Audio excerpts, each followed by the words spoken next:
तर आता काही नाहीच आहे ना. नाही ठीक आहे. त्याला नका म्हटलं पत्रकार परिषद घ्यायला, पण आता ते तुमचे आवडते जास्त दिसतात. 9 ऑगस्टला एक अतिशय सामान्य घटकांच्या संदर्भातलं आपलं आंदोलन आहे संभाजीनगरला.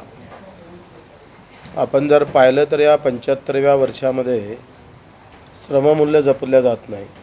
जो अधिक कष्ट करतो तो उपाशी मरतं, जो बेमानीनं जगतं तो अधिक चांगल्या पद्धतीनं या देशामध्ये आयुष्य आरामानं जगत आहे.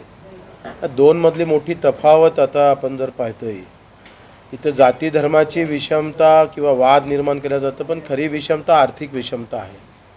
अधिक कष्ट करणाऱ्याला काय भेटलं आणि काहीच कष्ट न करणाऱ्याला काय भेटलं, हा खऱ्या अर्थानं प्रश्न आहे. आणि म्हणून इथं रिक्षावाला असेल, ॲटो चालक असेल, जो रोज मेहनत करून आपला व्यवसाय करतो आणि पोट भरतो आहे, आपला आयुष्य पूर्ण करतो आहे. दगड फोडणारा आमचा वडार समाजाचा माणूस असेल, शेतकरी असेल, मजूर असणार, तुमच्या अंगणवाडी सेविका असेल, आशा वर्कर असणार, रोजगार सेवक असेल आणि कंत्राटी कामगार असेल.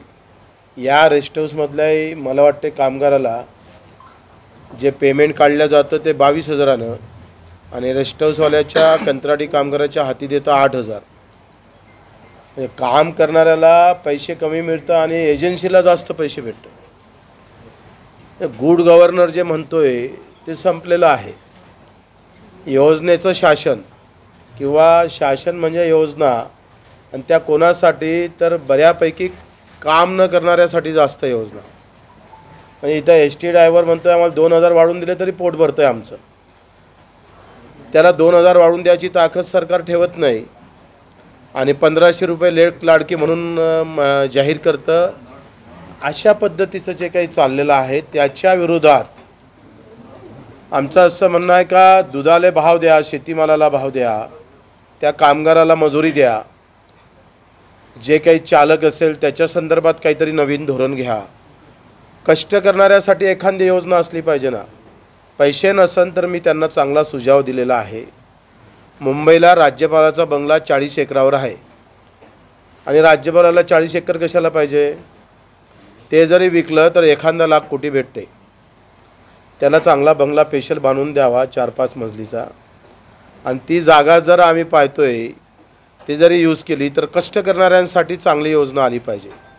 देशामध्ये अधिक श्रीमंत होत चालला आहे. 5,000 कोटी अंबानी जर आपल्या मुलावर खर्च करत असेल आणि दुसरं जर आपण पाहिलं तर 5-6 पारसी लोकांजवळ 6,000 एकर जमीन मुंबईची आहे. 5-6 पारसी लोकांजवळ. एकट्या गोदरेज कंपनीजवळ 3,000 एकर जमीन आहे. 6,000 एकर मुंबईतली महत्त्वाची जमीन, जे इंग्रजांच्या अतिशय बेमानी करून आमच्यासोबत बेमानी करून त्या पारसी लोकांनी हुतात्म्यांना कशा पद्धतीनं छळ केला, अशा लोकांना बक्षीस म्हणून इंग्रजांनी दिली. का सरकारनं जमा केली नाही. म्हणजे मुंबईसारख्या मोठ्या शहरामध्ये पाय पसरवले जागा नाही. कष्ट करणाऱ्याला साधं 1 BHK घर भेटणं कठीण झालं. तर अशा सगळ्या विरोधात एक कष्ट करणाऱ्यांची एक मूठ ते जाती धर्मावर आधारित नसेल, तिथं जातीचे प्रश्न आम्ही छेडणार नाही, धर्म म्हणून आम्ही हे प्रश्न छेडणार नाही, तर कष्ट करणाऱ्यांच्या श्रममूल्य जपल्या गेले पाहिजे. त्याचा वाटा त्याला भेटला पाहिजे. आणि मग आमचा वाटा किती आहे बजेटमध्ये आम्ही सरकारला विचारतोय. शेतकऱ्याचा वाटा किती आहे, दिव्यांग बांधवाचा वाटा किती आहे, काम करणाऱ्या मजुराचा वाटा किती आहे, त्या बजेटमध्ये वाटाच दिसत नाही. 5 ते 6 लाखाच्या बजेटमध्ये 3.5 लाख कोटी रुपये फक्त आम्ही आमदार, खासदार आणि इकडे कर्मचारी अधिकाऱ्यावर खर्च करतो आणि 8 कोटी मजूर आणि शेतकऱ्यावर आम्ही फक्त 50,000 कोटी खर्च करतो. 50,000 कोटी कुठं आणि 3.5 लाख कोटी कुठं. ही जी वाढत चाललेली विषमता आहे, श्रीमंत अधिक श्रीमंत करण्याची व्यवस्था, हे तोडण्याचा प्रयत्न आम्ही करणार आहोत. त्यासाठी 9 तारखेला 9 ऑगस्टला आम्ही संभाजीनगरला एक मोठ्या मोर्चाचं आयोजन 2 ते 3 लाख लोक तिथं उपस्थित राहील अशी अपेक्षा आहे. आणि त्यासाठी आम्ही दौरा करतो आहे. आता उमरग्याला आम्ही स्वामी जो आमचा संभावित त्यांना उमेदवारी द्यायची का नाही द्यायची या संदर्भात आत्ता उमरगा आहे आणि मग उद्या आजच 2 वाजता लातूरला आहे. तिथे पण एक विधानसभेमध्ये आमची चाचपणी आहे आणि समोर चांगल्या उमेदवाराला कुठेतरी 20-25 जरी आमचे आमदार आले प्रहारचे तर या गोष्टीवर भांडणार. आम्ही मुद्दे घेऊन लढतो आहे. किती सीटा पाहिजे याच्यासाठी लढत नाही. मुद्द्यावर बोला, जातीवर धर्मावर बोलणं टाळा. मुद्दे काय आहे ते सगळ्या जातीचे सारे. इथं शेतकरी सुखी झाला तर अर्धी जात सगळ्यात धर्मातले लोक सुखी होतात. एवढी ताकद शेतीमध्ये आहे. मजुरासाठी चांगली पॉलिसी केली तर सगळ्याच जातींना फायदा होतं. पण सरकारला ते करायचं नाही. तोडफोड करून काही न करता राजकारण करायचं आहे आणि त्याच्यामुळं हे अडचणी आहेत. आणि याच्यासाठी एक आम्ही आता आमची स्वतःची आघाडी भविष्यात निर्माण करायची की काय याच्यासाठी 9 तारखेच्या मोर्चानंतर आम्ही मग निर्णय घेऊ. शेतकरी आघाडी आहे, हे तिसरी आघाडी असेल. युती तिसरी आघाडी असू शकतं, काँग्रेस तिसरी आघाडी.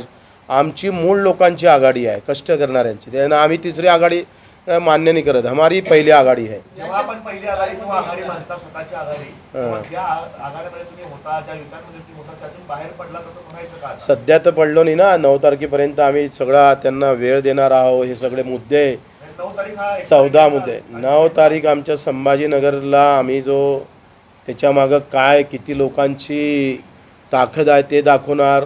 सरकारला सांगणार बाबा हे महत्त्वाचे मुद्दे आहे. या महाराष्ट्रातला, राज्यातला, देशातला चालक जर नसला तर काय होऊ शकतं. काम करणाऱ्या कामगाराला जर तुम्ही मदत करत नसाल तर त्याचे परिणाम काय होऊ शकतं. हे सगळं आम्ही जसं अंगणवाडी सेविका असेल, मदतनीस असेल, आशा वर्कर असेल, तिकडे रोजगार सेवक असेल, ग्रामपंचायत कर्मचारी असेल, यांना कामाचा तगादा जास्त आहे, काम जास्त आहे, पण पगार का कमी आहे, सारखा का करत नाही. शेतकऱ्यांच्या हमीभावाचा प्रश्न असेल, तुम्ही सरळ सांगतोय का 9,900 रुपयाची शिफारस केली राज्य सरकारनं कापसाची. आणि केंद्रानं यावर्षीचे भाव, आत्ता जे भाव भेटन ऑक्टोबर-नोव्हेंबरला, ते केले 7,000. म्हणजे 3,000चा फरक आहे कापसाच्या एका क्विंटल मागं. 1 क्विंटल कापूस विकला तर 3,000च्या घाट्यानं विकावं लागेल. 15% नफा भेटायचा असेल तर मी म्हणत नाही, राज्य सरकार म्हणतं 9,943 रुपये कापसाला भाव भेटला तर 15% नफा भेटतं. आता केंद्रानं जर 7,000 रुपये भाव जाहीर केले असेल तर 3,000चा तसाच लॉस आहे. म्हणजे 15% नफासुद्धा भेटलेला नाही. मग अशामध्ये तुम्ही अनेक योजना आणून काय साध्य करणार आहे. काँग्रेसने तेच केलं आणि युती जर तेच करत असेल तर आम्ही त्याच्यासाठी एक अजेंडा देणार आहोत. त्यांना आमचं मागणीपत्र 16 मुद्द्याचं देणार आहोत. त्या 16 मुद्द्यानं त्यांनी होकार दिला. त्यांनी सांगितलं काय हे आम्ही याच एका महिन्यात GR काढून त्या योजना आम्ही अंमलबजावणी करतो आहे.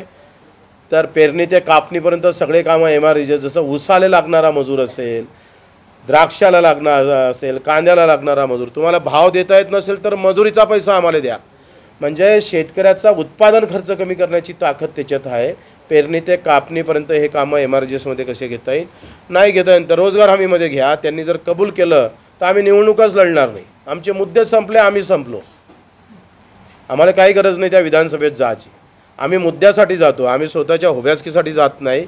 आम्ही तर चॅलेंज केलं युतीनं हे जाहीर करावं, आमचे 16 मुद्दे मान्य करावं. जसं दिव्यांगांना 6,000 रुपये महिना, अडचणीत असणाऱ्या लोकांना तुम्ही काय देता. चांगल्या लोकांना कसा योजना कशा पाहिजे, कष्टकऱ्यांसाठी असल्या पाहिजे, अडचणीत असणाऱ्या लोकांसाठी असल्या पाहिजे. चांगल्या माणसासाठी योजना देऊन काय करणार तुम्ही. मग अडचणीत असणाऱ्या माणसासाठी आपल्याकडे काहीच नाही आहे. हे जर मान्य केलं तर बच्चू कडूचा जाहीर पाठिंबा राहील. युतीसाठी म्हणून युतीनं मान्य केलं तर युतीला आम्ही प्रचार करेल, आघाडीनं मान्य केलं तर आघाडीसाठी प्रचार करू. पण मान्य केलं तर, नाही केलं तर मग मात्र महाराष्ट्र पिजून काढू. जाती धर्माच्या नावावर नाही, कष्टकऱ्यांच्या बळावर, त्यांच्या मेहनतीवर, त्यांच्या खऱ्या न्याय आणण्याच्या भूमिकेवर आम्ही लढणार आहोत. महाराष्ट्रात मला तर शक्य नाही वाटत, कारण मणिपूरची वस्तुस्थिती फारच वेगळी आहे. मणिपूर एकदम छोटं राज्य आहे आणि महाराष्ट्र हा पूर्वग्रामी असणारा राज्य असल्यामुळं पवारसाहेबांनी कसं ते बयान केलं, कुठल्या आधारावर केलं मला माहीत नाही. येणाऱ्या विधानसभेमध्ये स्वबळाचा नारा देणार आहे, त्यांना घेऊन काय या शेतकरी आघाडी आम्ही शेतकरी मजूर कष्टकऱ्यांचा विचार घेऊन समोर जाणार आहोत. ते स्वतःला कुणबी म्हणतात, कुणबी म्हणजे शेतकरी आहेत, तुम्ही त्यांना पण केलं आहात का? माझं असं मत आहे की आखरी मुद्द्याची सहमत जर झालं सगळं तर मग आपण ते सगळं करू शकतो. मुद्दा महत्त्वाचा आहे आणि आम्ही मुद्द्यावर लढू. दिव्यांग जे महामंडळ आहे, अपंगांना दिव्यांगांना तिथून लोन प्रक्रिया दिली जाते उद्योगासाठी, मात्र त्यामध्ये एक जाचक अट आहे की म्हणजे 2 शासकीय जामीनदार त्यांना ते पाहिजे. रद्द करू आपण, ते मागणी आहे. मनोज जरांगे आणि देवेंद्र फडणवीस यांचं हे भांडण नाटक आहे, ही नौटंकी आहे असं वंचित बहुजन आघाडीचे प्रकाश आंबेडकर यांनी परवाच म्हटलं. तर ही नौटंकी आहे का, तुम्हाला काय वाटतं? मला एवढं संशोधन नाही आहे, एवढं आम्ही अभ्यासात पण तेवढा अभ्यास करायला वेळच कुठं आहे. इथं रोज कष्टकरी काम करायचे, रोज ग्रहाने ऐकता ऐकता आमचं सगळं वाटोळं होऊन जातं आहे. त्याच्यानं एवढं काही संशोधन करत 1,500 रुपये महिलांसाठी योजना आणली आहे, मात्र महिला म्हणतात की एकतर गॅस स्वस्त करा, नाही तर आम्हाला चांगले रस्ते द्या. मात्र सरकार अशा प्रकारच्या योजनांचा कशा पद्धतीने बघते? मला असं वाटतं का योजना आणायला काही हरकत नाही, पण योजना ह्या कोणासाठी, कशासाठी, ह्या फार महत्त्वाच्या. भाऊ, आपण जसं सर्वसामान्यांचे प्रश्न घेऊन लढता, तसं सोलापूरचे पदाधिकारी लढण्याचा प्रयत्न करतात, मात्र त्यावेळेस त्यांच्यावरती गुन्हे दाखल होतात. तुमच्या शहराध्यक्षावरती माझ्यावर 350 गुन्हे दाखल आहे. गुन्हे हा कार्यकर्त्याचा अलंकार असतं, दागिना असतं, तो स्वखुशीनं मस्त स्वीकारला पाहिजे. माझ्या 8 गुन्ह्यामध्ये मला सजा झालेली आहे 4 वर्षाची. ऐका पहिले, 4 वर्षाची. त्याच्यानं हे होतातच. माझ्यावर 307, मी मुंबईला असताना गुन्हा दाखल झाला, मी मुंबईला होतोय आणि गुन्हा दाखल झाला माझ्या मतदारसंघात. ते होणारच आहे. लड़ेंगे तो कुछ ना कुछ तो जख्म लगने वाली है. अगर लड़ने के बाद अगर जख्म नहीं लगती है तो लड़ना क्या मजा नहीं आती. गुन्हा हे चांगल्या शौर्याचं प्रतीक आहे. चांगले गुन्हे दाखल झाले पाहिजे, चांगले गुन्हे दाखल झाले पाहिजे आणि चुकीचे झाले असेल तर त्याच्यावर कारवाई करू. ते सगळं आपण सगळी माहिती करू, त्याच्यातला जो काही गुन्हे दाखल झाले असेल त्याची सगळी तपासणी करू. आणि चर्चा सुरू आहे, संभाजीराजे पण आपल्यासोबत येणार असल्याचं बोललं जात आहे. मात्र जो विशाळगडाचा जो प्रश्न आहे त्या ठिकाणी परिस्थिती गंभीर झालेली आहे. मग कसं संभाजी विशाळगडावर संभाजीराजेच्या कार्यकर्त्यांनी कुठलाही उपद्रव केला नाही. खाली जे घडलेलं आहे विशाळगडावर, हिंदू असू दे का मुस्लिम असू दे, जे अतिक्रमण असेल ते काढलंच पाहिजे. गड ही या राष्ट्राची, या राज्याची मान सन्मान आणि प्रेरणा देणारा काम आहे. तिथं कुठल्याही प्रकारचं गलिच्छ काम होत असेल आणि कोणत्याही धर्माकडून असेल तर धर्म न पाहता त्याची कृती पाहून कापला पाहिजे, या मताचा मी आहे. पण खाली जे कृती घडलेली आहे त्याचा आम्ही निषेध करतो. कारण खाली जे धर्मस्थळ होतं तिथं त्या गडाचा त्याचा काही संबंध नव्हता. जे काही कोणी केलं असेल त्याला तिथं सजा दिलीच पाहिजे. आम्ही धर्म आणि जातीकडे पाहत नाही. छत्रपती शिवरायांनी कुठल्याही प्रकारची जात धर्म न पाळता रयत महत्त्वाची आहे. सगळं गेलं तरी 72, पण रयत जिवंत राहणं महत्त्वाची आहे. त्या रयतमध्ये मुसलमान असू दे, हिंदू असू दे का कोणी असू दे. आणि त्याच्यामुळं आपण असं जे काही प्रेरणा ज्या भेटल्या त्या संभाजीराजांशी मी बोलणं झालं. त्यांनी म्हटलं का गडावरच्या अतिक्रमणासोबतची आमची भूमिका आहे. खालच्या बाबत ज्यानं काही केलं असेल त्याच्यावर गुन्हे दाखल होणं गरजेचं आहे. ते आता मी काही पोलीस नाही आहे. जे मला माहीत नाही ते कसं आहे, जर तरच्या भाषेत आपण बोलण्यात काही अर्थ नाही आहे. कोणी जे कोणी असेल, सोयी कोणी असेल, माझाही कार्यकर्ता असेल तर त्याचे हातपाय तोडले पाहिजे. मराठा आरक्षणासाठी 11 जागापैकी किती जागा आपण लढण्याचा विचार करताय? आता प्रश्न असा आहे, पहिले उमेदवार महत्त्वाचा आहे. संघटन बांधणी जरी असली तरी उमेदवार त्या तोडीचा ताकदीचा असणं फार गरजेचं आहे. आणि मग तसे उमेदवार भेटले चांगल्या ताकदीचे तर मग आपण समोर जाऊ. आता तर सध्या आम्ही 2 ते 3 आहे, पण महाराष्ट्रात 25-30 पर्यंत. आता आम्ही जेव्हा घोषणा केली होती 20 जागा लढू, आता आमच्याकडे अजून 10 मतदारसंघाचे चांगल्या प्रमुख लोकांचे अर्ज आलेले आहे जे माजी आमदार आहे. तर मला वाटते जर चांगले उमेदवार भेटले तर ते वाढत जाईल. तिसऱ्या आघाडीचा विचार जेव्हा आपण म्हणताय, 10 वर्ष मागे गेली. कुठलं काय मोठं, ते काय हस्ती आहे का? धन्यवाद.